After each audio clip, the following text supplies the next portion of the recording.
Estimados amigos de Literate, aquí en Habemos Literate, sean bienvenidos a una edición más de nuestro programa. Hoy tenemos un invitado muy importante que es Oscar Limache. Oscar Limache es un amigo nuestro, lo he tenido ahí de cerca en diferentes oportunidades y nos es muy grato contar hoy día con su grata presencia en esta edición, la tercera edición ya de Literate. ¿Cómo estás, Oscar? Aliviado de terminar un año tan complicado como y contento por una serie de proyectos. Por ejemplo, estoy relanzando mi sello editorial, La Pacheta Editores, con dos libros nuevos de autores noveles. La Pacheta se ha concentrado en publicar libros de autores que recién publican, o sea, primeros libros. Y la Sí, colección se llama Primera Piedra. Entonces, primera piedra. acabamos de Muy presentar bien. en Arequipa el libro de Percy Prado, que también es vecino nuestro, vive por Insurgentes, Ah, y mira. entonces parece que el barrio estaba moviéndose literariamente. Y por otro lado, con Peso Pluma hemos terminado una traducción que me encargaron de poesía de Fernando Pessoa y que sale también este mes y que seguramente se presentará en enero, así que los invitaré, ¿no? Ha Muchísimas sido gracias. un Muchísimas gracias. trabajo de 11 meses que hemos estado constantemente haciéndolo en paralelo a nuestra labor editorial, a nuestra labor además educativa, ¿no? Que venimos realizando desde hace ya 44 años, así que digamos que bastante tiempo dedicado a todo esto. De Y, tu diversa labor, justo vamos a hablar hoy día, ¿no, ah, ¿no, bueno, Roberto? Bien, estimados Adelante.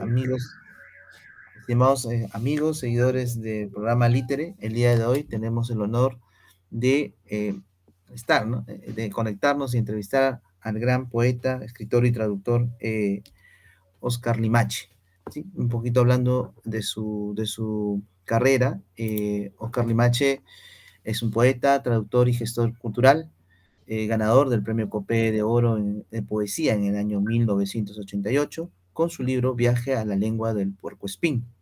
Además, ha publicado, entre otros títulos, Navegando los cielos de América en el año 2004, el mismo año también, Vuelo de identidad y Hermosillo en el año 2008.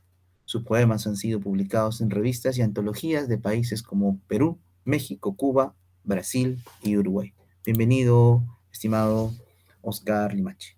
gracias Roberto por la invitación y por la presentación, y aquí dispuesto a responder sus preguntas. Tenemos un fondo muy grato para todos a quienes les encanta la lectura. Es tentador, ¿no es cierto? Cuando vamos a una librería, quedarnos ahí revisando, entramos a una biblioteca y a ver quién nos saca, ¿no?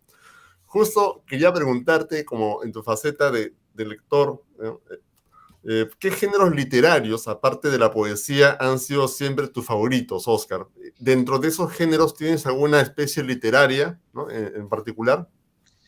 Bueno, yo empecé leyendo novelas empecé a Ya, leer leyendo muy tarde, además, a diferencia de los jóvenes que en la actualidad pues leen desde que aprenden a leer o deberían leer literatura desde que aprenden a leer, vamos a ponerlo en marco de realidad. Yo empecé un poco tarde, yo empecé a leer a los 11 años, leer literatura. Antes pues, leía enciclopedias, ya. leía las cosas que había que leer, pero leer literatura en un tiempo en que no había plan lector y leer solamente por gusto fue todo un placer, pues porque nadie me obligaba a leer, ni tenía que dar exámenes de eso que leía. De tal manera que para mí la lectura siempre fue placer, no estaba asociado a evaluaciones ni aburrimiento.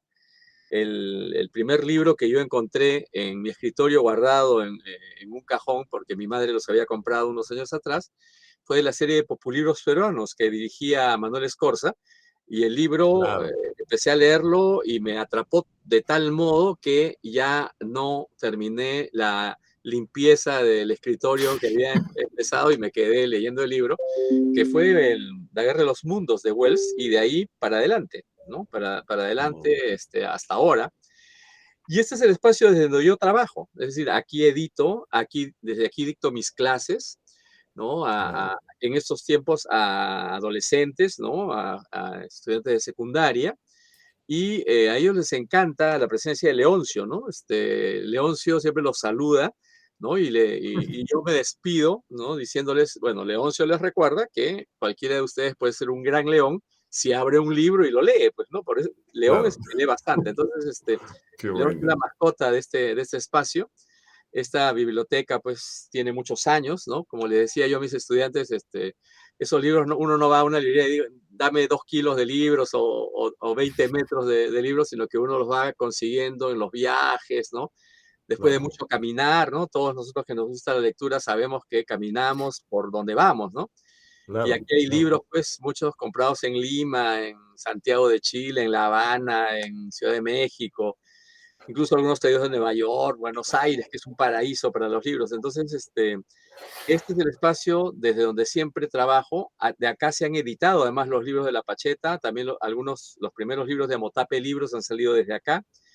Desde acá armamos una revista que se llama Diente de León, que va a ser lanzada nuevamente el próximo año, así que los invitaré, ¿no? Es una Claro, revista claro que sí. compuesta por una hoja de Mm, difusión, ¿no? Que se regalaba en esa época, después ya no se pudo por todo lo que ha ocurrido, se sí, regalaba pues. en los festivales, hemos viajado mucho con esas hojas, y todo lo demás, ¿no? Mi trabajo de traductor se realiza acá también, ¿no? Están mis diccionarios ahí enfrente y bueno, tengo los libros acá a la mano. Y ese es el De problema. de eso justamente vamos a hablar también Ya, en esa entrevista. sin Justo problema, vamos a hacerte una pregunta dime, referida a tu labor como traductor. Vamos por partes para que podamos como quieras. seguir la secuencia, pero justamente por ello, digamos, por la diversidad en tu labor que nos ha llamado la atención, revisar justamente y invitarte justo para esa entrevista. Roberto, hay una pregunta más, ¿no? La segunda. Así es. Bueno, la pregunta que te voy a formular es la siguiente, ¿no? Eh, Quisiéramos saber que nos hables un poco sobre Viaje a la lengua del puercoespín, que es este interesante poemario con el que ganaste el premio Copé. ¿Influyó poco o mucho el contexto de esas épocas un poco difíciles, o ya el contexto lo tenías tú previamente ya planificado, diseñado, ¿no? Con No, respecto a este poema? no, obviamente uno no puede escaparse del contexto en que vive, ¿no? Porque además fue escrito a salto de mata, es decir, yo trabajaba hasta las 10 de la noche en academias preuniversitarias en el centro de Lima, Ujú, llegaba a mi casa, hay 5 kilómetros desde el centro hasta esta zona que habitamos, y llegaba a las 11, ¿no? Porque utilizaba transporte público a cenar, y justo esa era la hora de los noticiarios. Estamos hablando de los años 80, donde las noticias se llenaban de sangre, explosiones, ¿no? Había mucha violencia en la televisión, además, ¿no? Y en la realidad había, y la televisión era la caja de resonancia. De tal modo que yo llegaba, terminaba a la medianoche, casi junto con las noticias, y me retiraba a mi habitación a escribir, ¿no? Un resumen del día, pero siempre lo escribía indignado, porque en realidad las cosas que estaban pasando eran terribles, ¿no? Y moría gente conocida. Entonces empecé a escribir muy apresuradamente, casi taquigráficamente, haciendo apuntes de lo que había ocurrido en el día, y cuando semanas o meses después yo volvía a leer eso, ya no recordaba de qué estaba hablando, o sea, porque a veces ni siquiera mencionaba personas, sino hechos, y decía, esto parece un poema que alude a muchas cosas y que un lector puede entender muchas otras distintas a partir de una línea. Así que decidí empezar a juntar estos fragmentos de testimonio y se fue armando el libro, o sea, no hubo un proyecto original inicial, ¿no? Pero luego sí hubo uno ya estructurado, pero fue originado por esta violencia que tuvimos en los años 80, ¿no? Sobre todo, porque el libro empieza el 79 a escribirse y termina el 89, o sea, abarca 11 años de trabajo, ¿no? Trabajo 11 casi años. diario, ¿no? Pero bueno, Claro. ahí está. ¿Qué personaje o personajes viaja en este poemario? Bueno, viaja mi abuela, que vino en barco con mi madre de 1 año y medio. Mi abuela había nacido en una hacienda azucarera del norte, en Cartavio, y me había llevado a mí, cuando niño, a disfrutar de lo que había sido su infancia. Y entonces caminar sobre calles de caramelo, o sea, venían unos camiones cisterna y echaban melaza sobre la calle para evitar que el polvo se levante, y cuando se solidificaba parecía un ámbar oloroso. Yo caminaba sobre caramelo, ¿no? O comer cañas directamente, o ir al pueblo de Santiago de Cao, que está muy cerca de Cartavio, donde vivió mi abuelo y está enterrado ahí. Y sobre todo ir a una playa que se llama El Charco, que ni siquiera aparecía en los mapas que yo buscaba, y donde mi abuela fue feliz cuando era niña y siempre me contaba esas historias, y luego llevó a su hija, mi madre, luego llevó a su primer nieto, yo, y luego llevó a cuanta gente quiso, porque quería compartir ese espacio bello que para mí, cuando yo leía Cien años de soledad, era Macondo, ¿no? Y Santiago de Cao era, cuando lo leía, Comala, ¿no? Y entonces, para mí era eso, ¿no? Entonces, la casa donde pasábamos el verano, que era de una antigua amiga de mi abuela, estaba a 80 metros de la orilla del mar. Entonces era vivir frente al mar en una casa, una de las 20 casas de barro y cañabrava que había en el Charco, ¿no? Donde no había luz eléctrica, donde el agua potable la tenían que traer del pueblo, porque ahí solamente sacábamos agua de pozo, y donde en las mañanas, en el cuadradito que había en el techo, en el cuadradito de luz, se asomaba de vez en cuando a vernos y a despertarnos algunas lagartijas, ¿no? Entonces, en ese ambiente, eso fue lo que me regaló mi abuela. Mi abuela me regaló el viaje al revés de lo que ella había hecho, ¿no? Entonces, ¿quiénes viajan allí? Primero mi abuela, ¿no? Y mi madre. Y yo tuve la suerte de poder regalarle el viaje inverso a ella, llevarla hasta sus orígenes, ¿no? Poco antes de que ella muriera. Entonces, primero mi abuela. ¿Quién más viaja ahí? Mi abuelo Limache, que vino desde Jauja, ¿no? Y mi padre, ¿no? Que llegó en tren. O sea, mientras que mi abuela llegó en barco, mi abuelo y mi padre Limache llegaron en tren. Entonces, a poblar esta tierra, ¿no? Entonces, ellos son los primeros viajantes allí. Luego yo soy el que viaja por las calles, ¿no? En la primera parte del libro yo viajo por ciudades invisibles, porque no las había visto. Yo nunca había llegado a esas ciudades, y son ciudades producto de lecturas, conversaciones, postales, películas, canciones, y hay todo eso puesto allí. Y la segunda parte, que se llama La Loca Alacrán y otras historias de Lima, camino por mi ciudad, por esta ciudad que es un universo también, ¿no? Y yo caminaba con una cámara fotográfica, además, en un tiempo donde era peligroso tomar fotos. De hecho, a mí me han capturado por tomar fotos y me han interrogado. Hay una serie de historias sobre eso. No puedo usar las fotos porque me las quitaron, pero en todo caso, hay otras que sobrevivieron de ese tiempo. Y entonces, para mí la poesía era una forma de fotografiar sin peligro de que te capturen.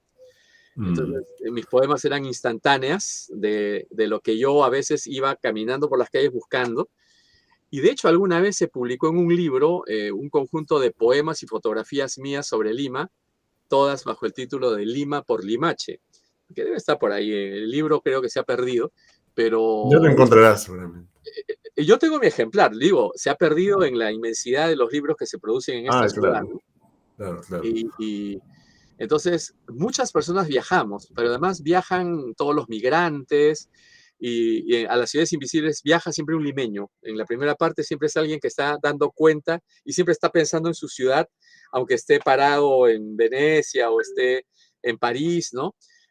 Viajan, en mi libro, viaja Vallejo de Perú a París, viaja Lorca de Granada a Nueva York.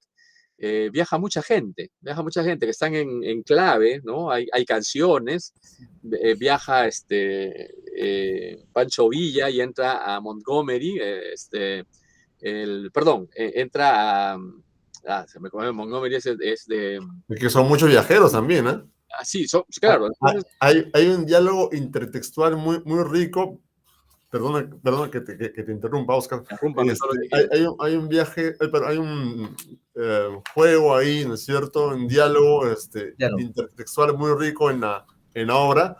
Y claro, hay otros elementos también importantes, pero justo estaba pensando cuando tú me hablabas de las fotografías, con Roberto estamos comentando eso, ¿no, Roberto? Antes de iniciar esta entrevista, ¿qué puedes decir al respecto de la faceta escondida, o menos para mí, escondida? Para ti era escondida. Lo que pasa es que cuando gané una mención honrosa en el COPE, la República puso, ¿no? Ganó fulano, mangano. La sorpresa la dio el fotógrafo Oscar Limache. O sea, yo era fotógrafo porque yo contribuía con las carátulas de la editorial Lluvia, de Lluvia Editores. Empecé a publicar, me dieron el espacio para ello. Y yo he continuado publicando luego con Amotape Libros, muchas de esas fotografías, y ahora con la Pacheta. No tengo acá a la mano, me hubiera gustado adivinar que me iban a preguntar eso para mostrarles la última fotografía que he sacado, pero bueno, puedo compartir la imagen de repente en algún momento, para Sí, que vean que sigo haciendo fotografía como si estuviera haciendo poesía, ¿no? Hay mucha relación entre una poesía y una fotografía. Te lo digo porque yo también inicié haciendo poesía desde los 14 y algo que me gustaba irme de mi casa, que era en el Callao, cuando vivía en el Callao, hasta Miraflores, ahí donde está el Parque del Amor, y me ponía a tomar fotos con una cámara Kodak y luego la esperaba una semana y en base a lo que veía y en base a lo que reflejaba la fotografía, me inspiraba, ¿no? O sea, eso es una forma, ¿no?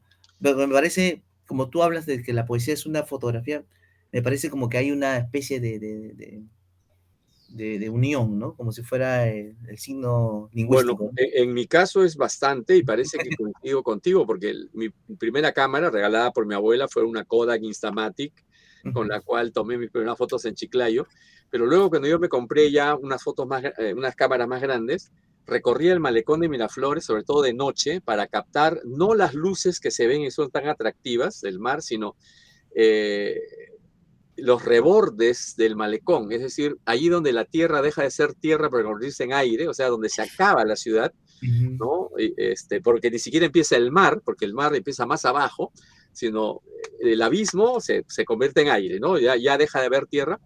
Y esos recortes ya los he mencionado en mi poesía. O sea, quien lea Viaje a la Nube de Puercoespín va a descubrir las caminatas que yo he hecho por toda esa zona. De paso, la zona más fotografiada de la ciudad, ¿no? Aparte del centro histórico, creo que la Bahía de Lima es uno de los lugares más fotografiados y filmados y documentados literariamente que tenemos, ¿no? Es decir, Bryce, Vargas Llosa, Ribeiro, Ampuero, todos han descrito en algún momento el Parque Salazar o más allá, ¿no? Lombardi ha filmado ahí, ¿no? Todos hemos recalado, pero yo trabajaba a una cuadra del Parque Salazar por muchos años, he trabajado ahí en Alcanfores, ¿no? De hecho, mi oficina hasta antes de la pandemia estuvo en la avenida Benavides, entonces era fácil para mí caminar ahí. Y aquí estando en Maranga, estamos a 999 metros del borde, pues, ¿no? O sea, ya nos podemos caer, ¿no? Entonces, la conciencia de haber vivido siempre en el margen o en las márgenes, no importa si estamos en masculino o en femenino, ¿no? Claro, mi abuela vino a habitar las márgenes de la ciudad, en Ascona. Mi bisabuela vino a vivir en la Chacra Colorada cuando era chacra todavía, ¿no? Mi padre vino a vivir también a la Chacra Colorada y se conocieron con mi madre. Y luego nos venimos a vivir a Maranga, donde no había nada, porque no era ni Lima ni era el Callao, era la nada. De tal modo que esa certeza de estar viviendo en la periferia, ¿no? Sin que esto sea lo que se llamaba un pueblo joven, ¿no? Sino una urbanización, pero que también tenía sus carencias, pues, porque yo para ir al colegio tenía que tomar un bus que me llevaba 5 kilómetros hasta el centro de Lima. Mi colegio estaba en el centro de Lima y era un colegio nacional, era el Guadalupe. De tal modo que ese saberse no estar en el centro, aunque el colegio esté en el centro de la ciudad, ¿no? Creó la conciencia de que yo era un observador de esta vida, ¿no? Es decir, esta vida híbrida entre dos provincias que tienen un límite invisible, y que no sé por qué existe, ¿no? O sea, camino 100 metros, cruzo y ya estoy en el Callao, ¿no? Entonces, pero estoy en otra provincia. Estás en Bellavista, estás en La Perla, que es Callao, Claro, y entonces, retrocedes, estás en San Miguel, que es claro, Lima. pero eso es falso, pues, ¿no? O sea, es una sola ciudad, es una sola ciudad. O sea, yo tomo el bus a Lima, lo tomo en Lima, y cuando regreso me bajo en el Callao para cruzar otra vez a Lima. Ese tipo de cosas que siempre me parecieron disparatadas, ¿no? En una ciudad que cree mucho en las formas, pero que no existen en verdad, ¿no? Entonces, El espacio es uno. es uno, exacto, y uno lo camina como quiere, y a mí no me piden permiso para pasar de un lado a otro, y sin embargo los taxistas se lo pedían. Entonces, y nadie No quería querían- venir a mi barrio porque pensaban que era el Callao, y Callao era como una cosa prohibida, La una selva, cosa, la selva. ¿no? selva. Es un poco Sí, la selva, te ¿no? dejaban en Fósil y tenías que caminar. Sí, sí, sí, ¿no? Entonces, no sé qué pasó, pero esto es una impostura, eso es un límite mental, porque en realidad no hay tal cosa, ¿no? Yo veo una ciudad continua. Pero bueno, son peculiaridades de nuestra ciudad, ¿no? Y el hecho de Eso, nosotros vivir justamente en los bordes, ¿no? Ujú, ujú. eso también es interesante de analizar. Eh, Estaba pensando respecto a la conciencia de observador y un observador también crítico, por cierto. El título alude al puercoespín, ¿no? Y todos sabemos la apariencia que tiene este animal. Podríamos decir que este tono irónico, el lenguaje por momentos directo, ¿no?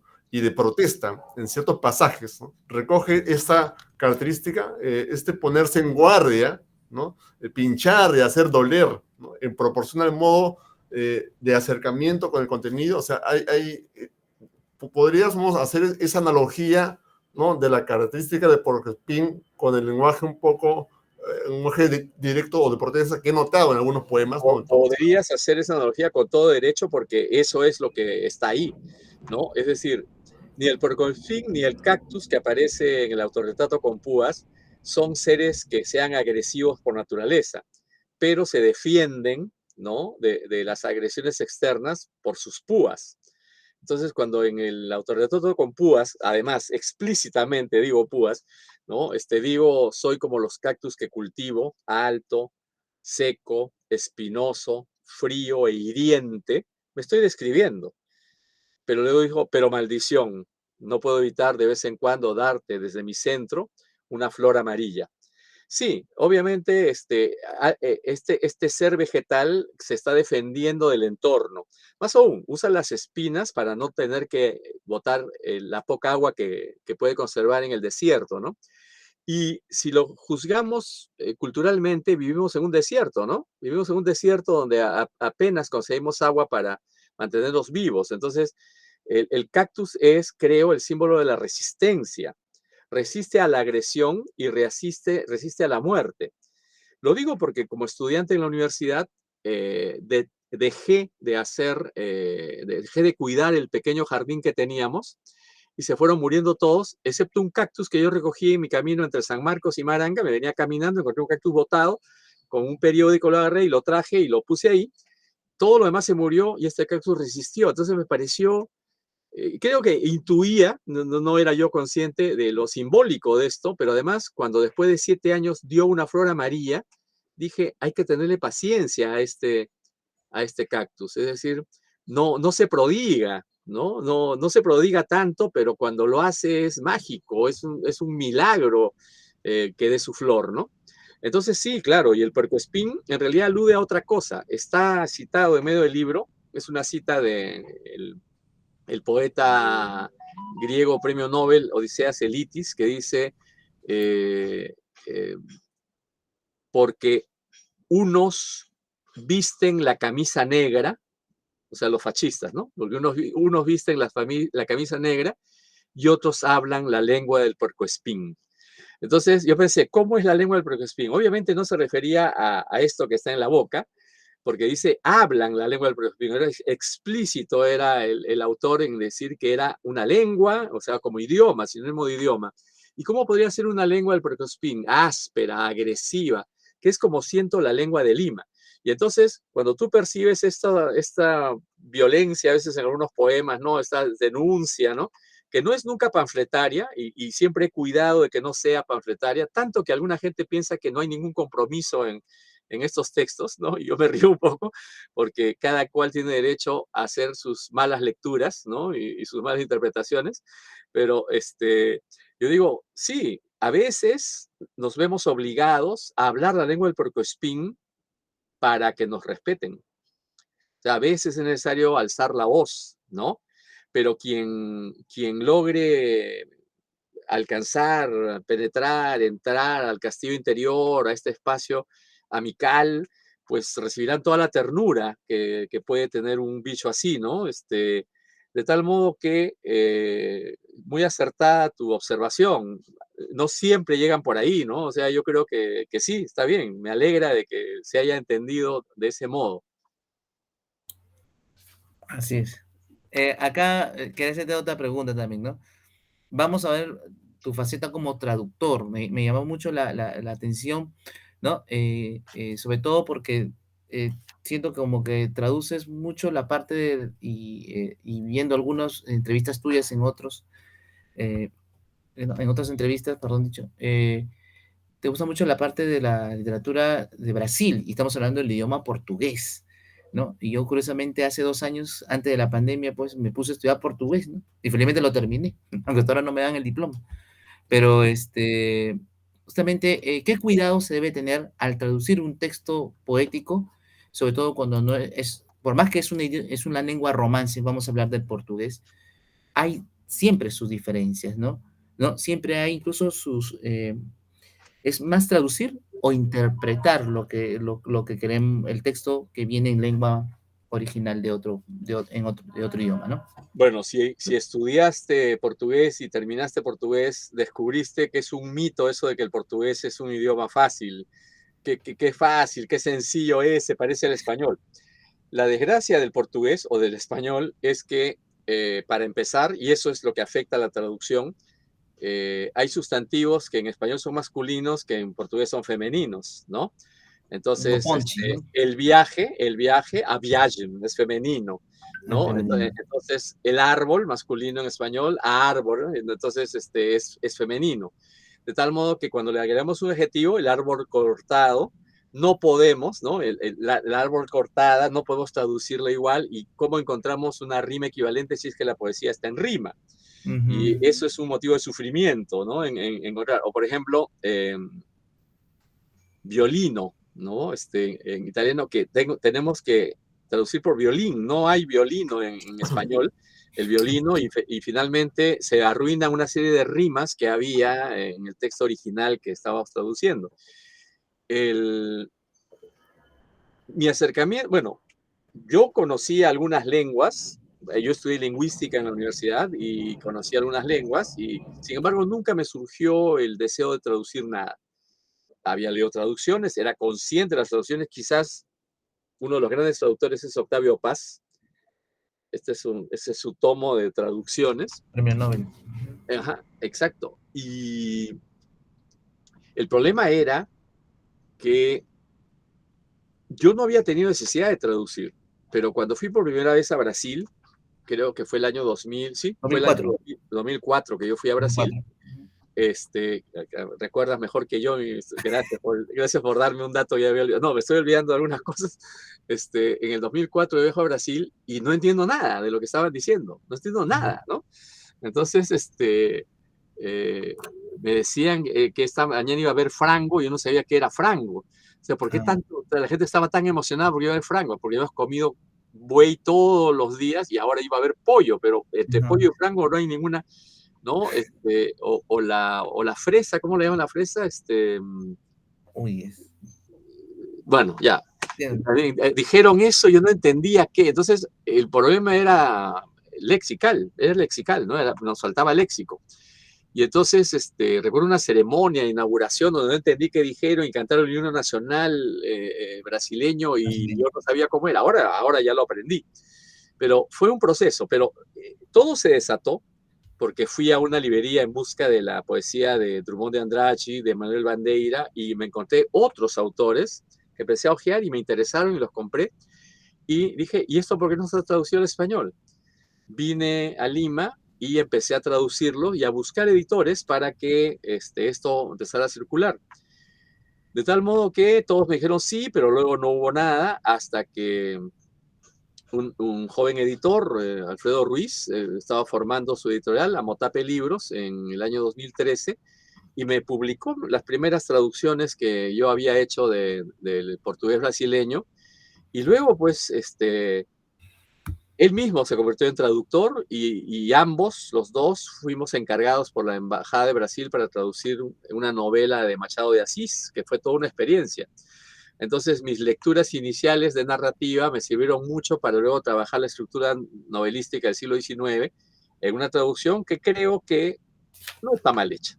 Entonces, pero que tomó mucho tiempo también, ¿no? Entonces, y no habiendo industria editorial en el Perú, o siendo esta muy incipiente, es difícil, pues, que una editorial independiente le pague a un traductor por un trabajo así.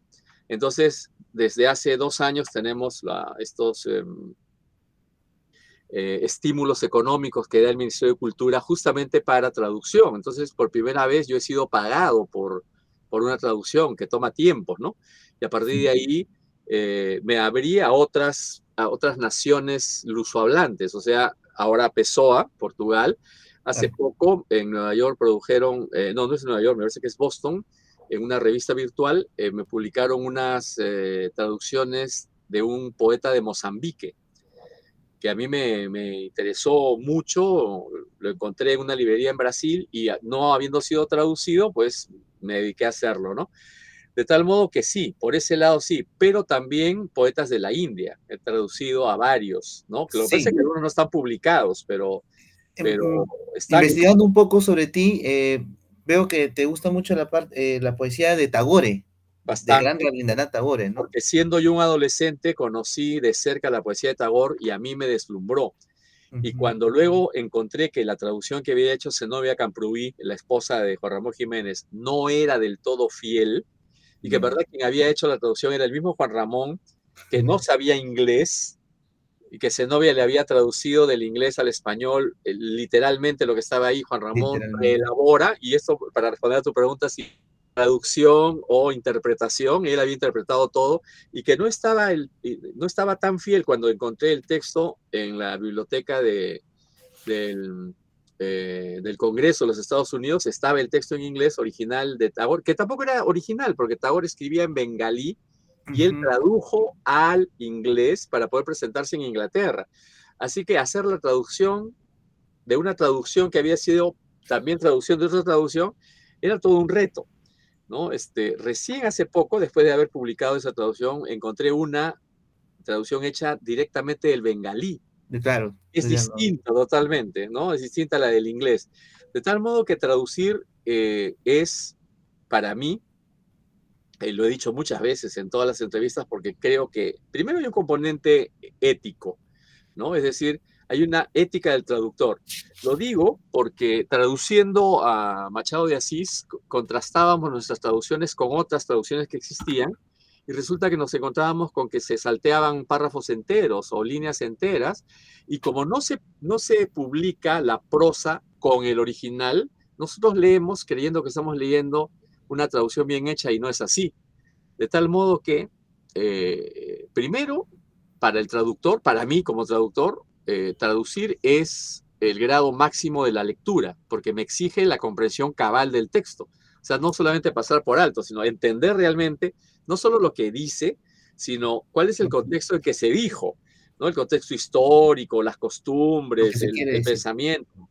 Entonces había que estudiar eso. Entonces estudiamos historia, estudiamos moda de la época, porque la novela Memorias Póstumas de Brás Cubas, que era lo que estamos traduciendo de Machado, había una parte ambientada, o sea, una fiesta ambientada a la caída de Napoleón, y donde llegaban toda la corte que había huido a Río de Janeiro. Entonces llegaban en carrozas, calesas, y había distintos nombres para estos carruajes que ya ahora no existen. Entonces, ¿cómo hacerlo notar en español? También esa diversidad que implicaba también diversas clases dentro de la misma nobleza, ¿no?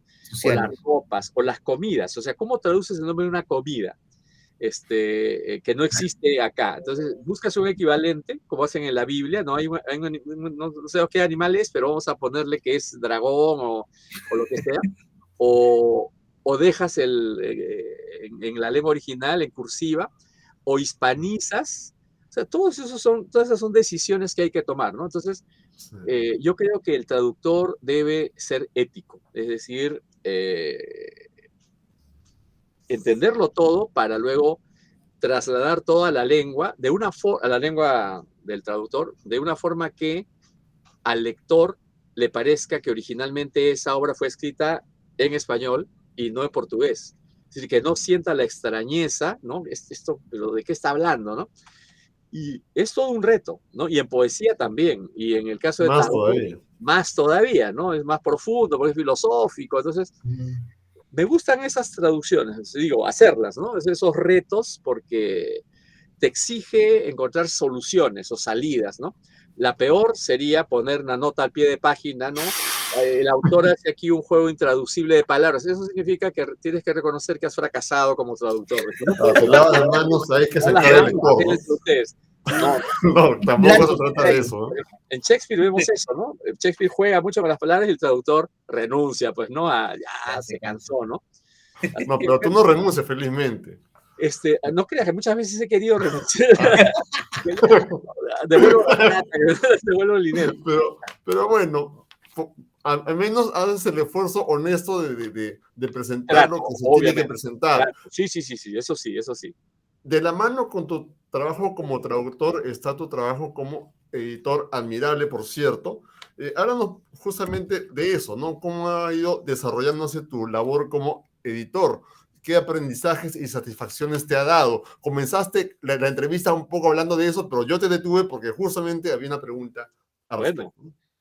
quizás he sido más tiempo editor que poeta y traductor, ¿no? Porque eh, todo empezó cuando Esteban Quirós, ahora director de Lluvia Editores, me busca en el año 79 para que lo ayude a corregir las pruebas de su revista, que se llamaba Lluvia también.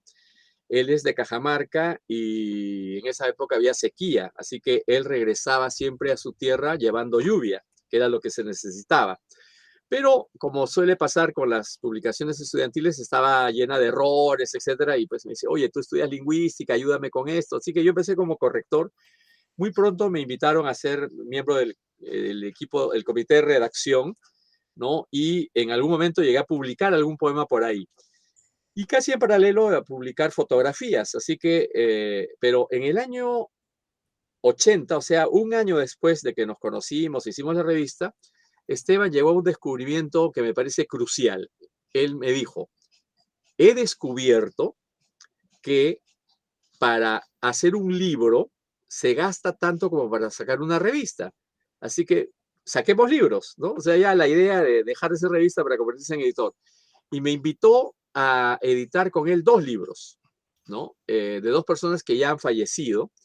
Y en una yo tenía que corregir al autor, que era un pintor de Cajamarca, ¿no? Muy apreciado, que en ese momento era director del Instituto Nacional de Cultura de Cajamarca, y ayudar a corregir unos cuentos que había escrito. Y el autor, Andrés Ceballos, ¿no? Quedó tan agradecido que nos invitó a presentar el libro a Cajamarca y nos cedió como espacio de alojamiento el complejo Belén. O sea, nosotros vivíamos, o sea, desde la ventana se veía la torre de la iglesia y los patios. O sea, nunca he vivido yo en un convento, he vivido este convento, el complejo Belén, la iglesia, que fue un hospital, etcétera, un monumento nacional. Y fue toda una experiencia presentar el libro, ¿no? Y en paralelo también un pequeño libro de poesía de, de un poeta provinciano de Mala, y donde aparece exactamente, ¿no? La fecha, creo que es abril, me parece, 1980, y donde aparecen editores Esteban Quirós y Oscar Limache. Creo que así nací como editor, ¿no? En realidad como aprendiz de Esteban. Y Esteban, que compañero de estudios de Jorge Luis Roncal, ambos grandes editores, ¿no? Roncal en Arte Idea, aprendieron el oficio de un maestro que fue Luis Fernando Vidal, que dirigía Cuadernos del Hipocampo, y así, es decir, el oficio de editor lo fuimos aprendiendo de a pocos y equivocándonos, ¿no? Metiendo la pata y lo demás. Sin embargo, yo mismo no quería poner un sello editorial, ¿no? Me parecía muy complicado todo y que yo más bien quería concentrarme en la fotografía editorial, en la corrección idiomática, etcétera. Y dejé de editar cosas hasta que, gracias al impulso de Alfredo Ruiz y a Motape, volvieron los bríos, ¿no? Es decir, aquí hemos diseñado la forma de los poemarios, los colores, luego ya las fotografías que yo he tomado en los últimos años de viaje. Ah, ese libro, pues. Ese diseño lo hicimos. Ese libro quizás hasta estos momentos es el que mejor he traducido. Ese fue el primero, he presentado el 1 y luego el 25. O sea, ahí hay 25 libros de diferencia. No, costó mucho eso, trabajo, pero yo estoy satisfecho de lo que he puesto ahí, ¿no? Tardó todo un año, fue en el primer año de pandemia, fue traducido el año pasado y yo tenía que aprender nuevas tecnologías para hacer mis clases con mis alumnos, presionado por todo, así que ese es el hijo de mi dolor, ¿no? Para ponernos bíblicos nuevamente, ¿no? O sea, hubo mucho sufrimiento, pero luego grandes satisfacciones, ¿no? Cuando el autor me ha reconocido, agradecido, los logros, etcétera. Y luego él me sorprendió un día, hizo un video, él siempre graba sus poemas en portugués y lo grabó en español, ¿no? Con mi traducción. Entonces, sí, yo creo que ese otro aspecto, o sea, en realidad, si ustedes me preguntan cuál prefiero de todas las actividades, todas esas me gustan. Además, también tenía un espacio en la radio que me gustaba hacer, o conducir un espacio en televisión, ¿no? Todas esas actividades para mí han sido complementarias, ¿no? Porque en todas hay un ser humano tratando de comunicarse, tratando de mostrar su mundo interior, ¿no? Tratando de hacerlo visible, ¿no? Tratando de hacer visible aquello que es invisible. Y a veces también acepto por eso esas entrevistas, porque a veces salen muy mal, pero con preguntas agudas, a uno le sacan cosas que uno nunca dice, ¿no? Entonces, me ayudan también a encontrarme, ¿no? Y a saber por qué hago las cosas, ¿no? Porque a veces no sé por qué las hago nada más, porque me gustan. Bueno, pues también puede ser el secreto de la felicidad también, no ser todo el tiempo tan consciente, tan Obviamente. así, ¿no? Yo he sido un inconsciente muchos años y ahora tal vez todavía lo siga haciendo, pero para mí ha sido disfrute, o sea, ha sido un trabajo que yo he disfrutado, ¿no? Y quiero seguir haciéndolo además, ¿no? O sea, quiero seguir haciéndolo. Hoy día tenemos una presentación por primera vez, bueno, tú Daniel, sabías que desde acá hemos tenido círculos de lectura desde hace 30 años. Y con la pandemia nos hizo revivir eso y tuvimos el círculo de lectura de la Pacheta de Maranga virtualmente. Pero después de 2 años, hoy día nos vamos a reunir presencialmente los miembros que están en Lima, porque hay miembros que están en provincias, para celebrar la salida de el último libro que hemos sacado de la colección Primera Piedra de la Pacheta. Y quiero ir a buscar un ejemplar para mostrarles y compartirles con ustedes esto. El nuevo hijo, A ver. uno para cada uno de ustedes, o sea, los estoy esperando acá cuando vengan a celebrar, hemos sobrevivido este fin de año. De hecho. Selva Cercada, ¿no? De Percy Prado, que también es nuestro vecino, vive por Insurgentes. Así Y es. entonces, y esta foto, bueno, aquí otra vez, están unidos mi labor de, acá hemos hecho taller para sacar estos textos y las fotografías interiores también son mías. Y todas estas han sido hechas en la Pacheta, o sea, son los pisos, son las huellas que dejan los animales en el cemento. Y esto fue tomado en la esquina de la Pacheta y Paso de los Andes, que ustedes conocen, o sea, y que me parecía el símbolo. Es una selva cercada, pero al mismo tiempo es es el símbolo de la supervivencia en estos tiempos. O sea, nos de la ha esperanza cercado en la el vida. cemento, pero tercamente la vida rompe el cemento, se hace paso y prevalece. Entonces, yo creo que aquí están sintetizadas todas esas labores que ustedes han ido encontrando, ¿no? Es decir, la del poeta, la del lector, la del traductor, la del fotógrafo, la del editor, y a eso me dedico. ¿no? A eso me dedico con mucho placer, además, o sea, lo disfruto, creo que se nota, ¿no? O sea, Sí, se no, nota bastante. Además, nosotros también hemos disfrutado de verdad de escucharte y aprender tantas cositas que siempre surgen, ¿no? En el transcurrir del diálogo. Muchísimas gracias, Oscar, por darnos esos minutos valiosos de tu tiempo y compartirnos tantas cosas importantes de tu vida. Gracias bueno, yo les nuevamente. agradezco la oportunidad de conversar y sacar cosas que no siempre salen a flote y reiterar mi invitación a que vengan por la Pacheta, Ya, ¿no? Para de todas maneras. recibir esto como tributo a la supervivencia humana, un homenaje a la amistad, a la literatura, ¿no? Trataré, no sé si el autor va a estar en Lima para entonces, pero veremos. Y como les digo, ¿no? Es un momento de celebración, ¿no? Y Así creo que es. mientras estemos vivos, vamos a seguir haciendo las cosas que nos gustan porque nos gusta compartir eso con los amigos, ¿no? Así que muchas gracias y hasta la próxima, ¿no? Cuando ya Gracias. nos saludemos personalmente. Chao. De todas maneras, Roberto, Saludos de para la Leoncio. despedida. Saludos de Leoncio también. De Ah, Leoncio, un abrazo para Leoncio, claro. Leoncio. Bueno, Nos vemos. bueno, gracias, Oscar. Ha sido una placentera entrevista y bueno, ya nos estaremos encontrando próximamente, Dios mediante. Perfecto. Gracias y bueno, gracias a los amigos de que nos siguen en el programa Liter.